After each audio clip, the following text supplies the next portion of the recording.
We are watching all the reaction rolling in after the stunning first face-off between President Biden and former President Trump. We're also getting our first look at the candidates after the CNN presidential debate. You can see here backstage, Donald Trump did get a rousing applause from his team. Most analysts and a CNN flash poll showed Trump as the night's clear winner. And then President Biden visited a Waffle House in Atlanta, which hosted a debate watch party. Some of the headlines this morning, though, show Democrats alarmed with increasing calls to replace him. This morning, the headline in Politico states, Democrats consider the unthinkable. It's time for Biden to go. And here's the Washington Post this morning. Democrats panic over Biden's debate performance, doubt his future. The National Desk's Matt Galka is in Atlanta with the debate's big moments. But let's get right to Mark Boyle at the live desk with the reaction pouring in. This debate, obviously, as we know, Mark, could reshape the presidential race. It appears that is exactly what's going to happen. Everyone's talking about it. The reactions continues to come in this morning. Jan, the overwhelming consensus from the CNN presidential debate from both sides. Former President Trump steamrolled President Biden at every turn. And at many times, Biden appeared confused and lost his train of thought. And that's making many Democrats this morning uneasy and giving Republicans firepower. It was a slow start. That's obvious to everyone. I'm not going to debate that point. I'm talking about the choice in November. I'm talking about one of the most important elections in our collective lifetime. The reality is, I mean, the discussion beforehand is, were they going to drug him up? I think they gave him a lobotomy instead. And as an American, just take the actual Republican Democrat nature out of this. This is frightening. As a citizen of the United States of America, this is the man responsible for defending our homeland when we're facing the greatest national security threats we've faced in our history. That's downright frightening regardless of the debate. More post-debate fallout for the president. According to a CNN flash poll, these are the numbers we want you to look at this morning. Only 33% of registered voters said President Biden produced a better performance. Compare that to the 67% who said former President Trump did in that debate. Looking ahead now to what's next, and the next debate scheduled for September 10th, hosted by ABC. Now both candidates are getting back on the campaign trail already today, with Biden holding an event in Raleigh, North Carolina, Trump in Virginia. More reaction to last night's debate and what's next for both candidates throughout the morning for you right here at the live desk. And as always, you can check for the very latest online anytime at thenationaldesk.com. Mark, thank you. The debate could have also shifted which candidate voters who were on the fence will pick in November. Renowned pollster Frank Luntz said, "My focus group of undecided voters wants Joe Biden to step aside. They like him and respect him. Most voted for him in 2020, but they want him to go." Tonight was a political earthquake. Our coverage continues now with the National Desk's Matt Galka reporting from Atlanta with a look at the most memorable moments from the debate. It was a shaky start, but then they didn't hold back. Donald Trump and Joe Biden locking up in a historic debate rematch with a potential second term in the White House on the line. There were plenty of issues to talk about. The candidates were hit with a question about inflation to start. We got to take a look at what I was left when I became president, what Mr. Trump left me. We had an economy that was in free fall. The pandemic was so badly handled. Many people were dying. All he said was, "It's not that serious. Just inject a little bleach into your arm. You'll be all right." The economy collapsed. There were no jobs. Unemployment rate rose to 15%. He also said he inherited 9% inflation. No, he inherited almost no inflation, and it stayed that way for 14 months. And then it blew up under his leadership because they spent money like a bunch of people that didn't know what they were doing, and they don't know what they were doing. The two also trading jabs over the border crisis. Because of his ridiculous, insane, and very stupid policies, people are coming in and they're killing our citizens at a level that we've never seen. We call it migrant crime. I call it Biden migrant crime. When he was president, he was separating babies from their mothers, putting them in cages, making sure the families were separated. Then it was abortion, with Donald Trump taking credit for the Supreme Court justices who overturned Roe versus Wade. The Supreme Court just approved the abortion bill, and I agree with their decision to have done that, and I will not block it. Every legal scholar throughout the world, the most respected, wanted it brought back to the states. I did that. Now the states are working it out. The idea that states are able to do this is a little like saying we're going to turn civil rights back to the states. Let each state have a different rule. Climate change, COVID, and felony convictions for Donald Trump and President Joe Biden's son all became verbal punches thrown by the two candidates. And it was an incredibly shaky start for the president. Social media was lighting up about the first 20 minutes or so of his performance. And CNN is now reporting that Democrats are now starting to panic about it. It remains to be seen if it ends up backfiring on Joe Biden, agreeing to take this debate in June as we head into the November election. Reporting in Atlanta, I'm Matt Gelka. And some furious lawmakers and voters also checked President Biden for his false claim that no U.S. troops died during his administration. I'm the only president this century that doesn't have any, this decade, that doesn't have any troops dying anywhere in the world like he did. Afghanistan, where we left billions of dollars of equipment behind. We lost 13 beautiful soldiers, and 38 soldiers were obliterated. Texas Congressman Dan Crenshaw wrote 10 minutes into the debate, and Biden has already apparently forgotten that 13 service members died in Afghanistan for one reason only: his orders to hastily withdraw without a plan. Florida Congressman Byron Donalds wrote, unlike Joe Biden, the American people will never forget the 13 brave American heroes who died due to his disastrous withdrawal from Afghanistan.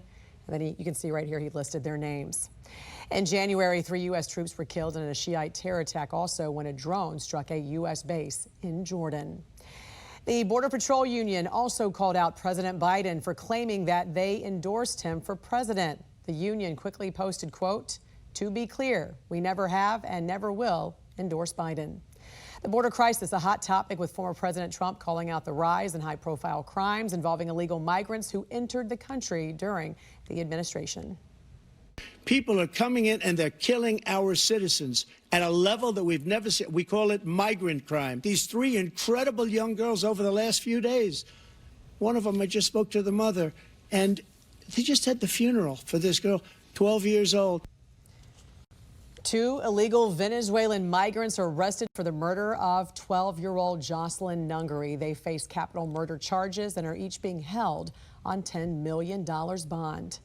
Yesterday, hundreds of loved ones and friends did pack a Houston funeral home to say goodbye to Jocelyn.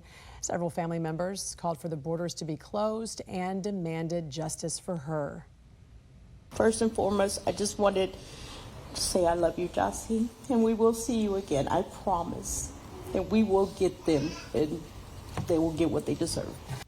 There were so many heart-wrenching moments during the funeral, including one with Jocelyn's mother as she approached the casket and placed some white roses on it, preparing to say goodbye to her daughter, and you can see her there. In New York, an illegal migrant stands accused of killing a woman and dumping her body in a park. 21-year-old John Shagaguse Ilbis pleaded not guilty in court yesterday. Authorities say the Ecuadorian national strangled Jocelyn Toaquiza to death just days before her 21st birthday and left her body in a park in Syracuse. Shagaguse Ilbis illegally entered the U.S. last year. An illegal migrant also charged with raping a girl in a separate case in New York. 21-year-old Sakir Akan faces first-degree rape charges. New York authorities say the Turkish national raped a 15-year-old girl last month. He illegally entered the U.S. last year and was released into the country under President Biden's border policies. And we now know the suspect arrested in the murder of 2 people in a Chick-fil-A is an illegal migrant. Outside Dallas, Texas, serving police say 37-year-old Mendoza Argueta shot the 2 victims at a restaurant Wednesday. He illegally entered the U.S. from El Salvador. And this morning, headlines across the country reflecting concerns from Democrats about President Biden's chances of re-election after the debate with former President Trump. A headline from the Wall Street Journal stating this morning, Biden crashes against Trump. The story goes on to say, quote, the president appeared unsteady, the sort of showing Democrats feared the incumbent would deliver. At the same time, Biden's performance last night causing a firestorm online with the hashtag #SwapOutJoe going viral. Former 2020 Democratic presidential candidate Andrew Yang posted that the Democratic National Committee should choose another nominee. Mark Boyle is at the live desk following the takeaways from the debate and all the reactions still pouring in right now. Good morning to you, Mark. The reaction continues. Good morning to you, Jan. I was just looking at Twitter or X, and that's all that I see right now. Reaction and thoughts about how this debate went. The overwhelming consensus from the CNN presidential debate from both sides. Former President Trump steamrolled President Biden at every turn. And at many times, Biden appeared confused, lost his train of thought, something that seems to be making many Democrats really uneasy this morning and giving Republicans firepower. House Speaker Mike Johnson posting this statement on social media overnight, saying in part, quote, an objective truth that can't be denied. Only one of the men on the stage tonight is qualified and capable of being elected president in 2024. This is the biggest mismatch in the history of presidential debates. Meanwhile, some Democrats rallying to the president's defense. We've all had those nights. All of us, not one person watching, hasn't had those nights. Do you well, give we've up? Not all been in presidential debates. But it's not about debates. You have good moments, you have bad moments. You wake up the next day, you dust it off, and you move forward. And some people are talking about Newsom being the next candidate, perhaps. In a post-CNN flash poll, roughly 81% say the registered voters that watched the debate say it had no effect on their choice for president. Only 14% that it made them reconsider and didn't change their mind, while 5% said it did change their minds. Now, looking ahead to the next debate scheduled for September 10th, that's hosted by ABC. Now both candidates right back on the campaign trail today. Biden holding an event in Raleigh, North Carolina. Trump is in Virginia. We are continuing to follow the latest reaction for you throughout the morning right here on the live desk. And always, you can check out the very latest online anytime at thenationaldesk.com. Mark, thank you. A majority of voters also feel like Trump did better than Biden last night. The CNN flash poll shows only 33% of registered voters said President Biden produced a better performance. That's compared to 67% who said Trump did. A key moment of last night's debate was Trump's response to one of Biden's campaign strategies. For months, Biden has said Trump is a, quote, threat to democracy because of January 6th. On January 6th, we had a great border. Nobody coming through, very few. On January 6th, we were energy independent. On January 6th, we had the lowest taxes ever.